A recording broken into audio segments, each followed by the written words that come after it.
राधे राधे।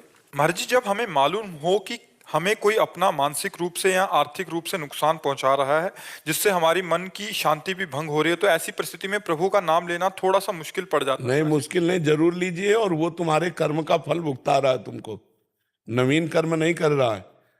पीछे तुमने जो कर्जा ले रखा है वो तुम्हारा हिसाब किताब बराबर कर रहा है। चुपचाप सह जाओ, नाम जप करते रहो, निपट जाएगा, आगे बढ़ जाओगे। उसको इस रूप में मत देखो कि ये आदमी हमें नुकसान पहुंचा रहा है। नहीं, जो हमने पीछे कर्म बिगाड़े थे, ये आदमी उसका हिसाब दे रहा है हमको। हे भगवान, मैं आपके द्वारा दिए हुए विधान से संतुष्ट रहूंगा, इतना बल दीजिए कि मैं सह जाऊं। बकाया कोई बच्चा ऐसे किसी को कोई दुख नहीं पहुंचा सकता, ध्यान रखना।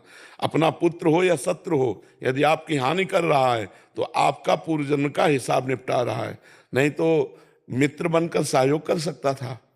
हम कोई उसका अहित नहीं करते हो, हमारा अहित कर रहा है। चाहे कभी कभी शत्रु भी पुत्र बन करके आता है, बेटे के रूप में इतना बड़ा दुश्मन आता है कि जो पूरा सर्वनाश करके जीवन भर हमको जलन पैदा, वो हमारा शत्रु बन के आए।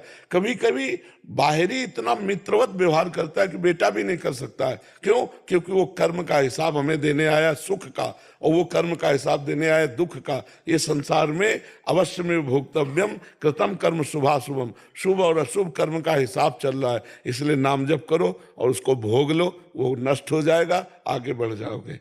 ठीक है? नया कर्म मत करना, झगड़ा मत करना, तुम झगड़ा मत करना, प्रभु की तरफ देखते रहो, हिसाब किताब हो जाएगा।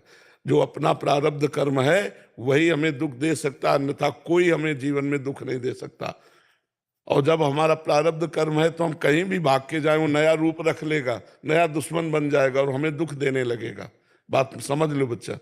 जो कछ लिखा लिलाट, दुख सुख देह संग, भुगते गो जहां जाएगो, या सिद्धांत भंग। जहां जाओगे वहां भोगना पड़ेगा। तो क्या करो, यही भोग कर नाम जप के द्वारा उसको काट दो और आगे बढ़ जाओ।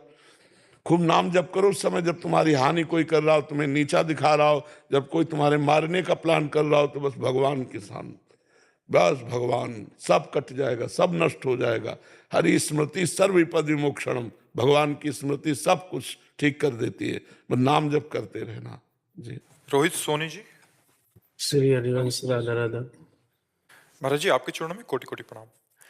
महाराज जी, मेरा प्रश्न है कि मैं अपनी आत्मा का शुद्धिकरण कैसे करूं।